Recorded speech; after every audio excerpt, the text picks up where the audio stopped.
hard is Zenless Zone Zero's combat. It's really simple, yet weirdly challenging. You see, this game is weird because characters technically have no cooldowns. Yep, each character has a basic attack, special attack, and ultimate, which you can use at any time, except for the ultimate, which recharges in a really special way. And you don't even need to aim. Characters will automatically lock onto enemies you're facing, which makes gameplay incredibly simple and smooth. Yet there's a bunch of mechanics that make it a lot more challenging. For example, every character has an enhanced version.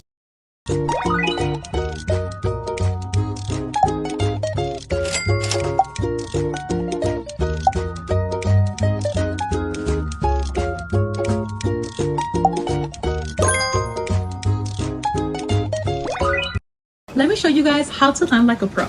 Remember, timing your glider deployment is key. What? Oh my god, no, not again.